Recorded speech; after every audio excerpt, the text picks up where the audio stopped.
Hey, what's up? I'm Coach Gutzman. I'm coming at you to explain this proof to you from phase 2 of my final exam. So here it is right off the bat.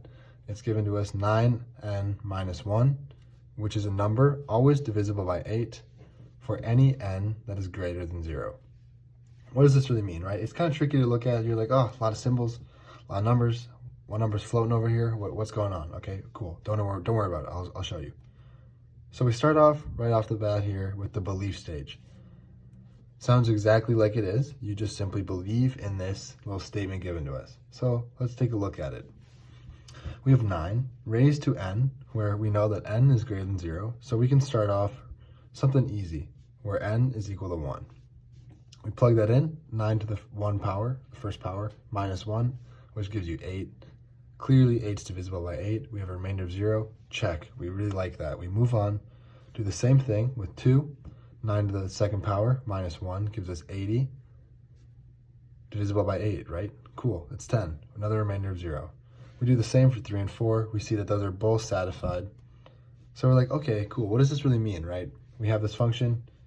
These 4 cases are divisible by 8, but we want to say that for any number greater than greater than 0, it's always going to be divisible by 8. And we like to call this our inductive hypothesis, where we say n can exist as any integer where it's greater than 0. To represent this, we write n equal to k, where k is greater than 0. And in order to use induction in this problem, we want to use weak induction because, we think it satisfies it. We can get away with using one base case where n is equal to 1. We proved that above here, right? We saw n equal to 1, divisible by 8, check. So sick, we have our inductive hype. I'm really excited about this, exclamation mark and underlined, and we'll abbreviate it as IH. Now, what we really want to get to is the meat of the problem, right? We know that it satisfies our one example here, and these other 3 here, but we want to show that it'll work for any next iteration in this phase. In order to kind of conceptualize it, you can think of it as a string of dominoes, right?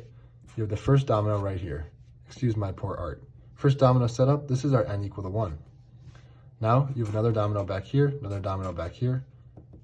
This is n plus 1. Sweet, so we want to know, as I go on, what happens, and when you topple this base case and satisfy it as true, all these other cases will be verified. Okay, so how do we do that? We do it down here below with some simple algebra.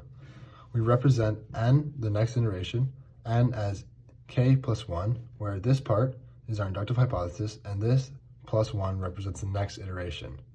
So we simply substitute this k plus 1 as n, in for the n in our original proof here given to us. We put it in, we see, we get a 9 to the k plus 1. Sick. What do we want to do with this? We use some simple exponent rules. Break it down, we get a 3 to the second power, another k plus 1, so the same one, but we distribute this 2, break it up a little bit more, and we're left with 9 times 3 to the k minus 1. And now what we can do is we can actually utilize our inductive hypothesis, where we saw that 9 to the k minus 1, which is the same as 9 to the n minus 1, was satisfied as a multiple or divisible by 8. So with that knowledge, we can just put that in there, and this whole thing will be divisible by 8, as is 8 is also divisible by 8. Using that, we see that our inductive hypothesis was satisfied, and we see that for any number where next iteration in this sequence, it is proven to be true when n is greater than 0. Thank you for watching this, and I hope you have a good day.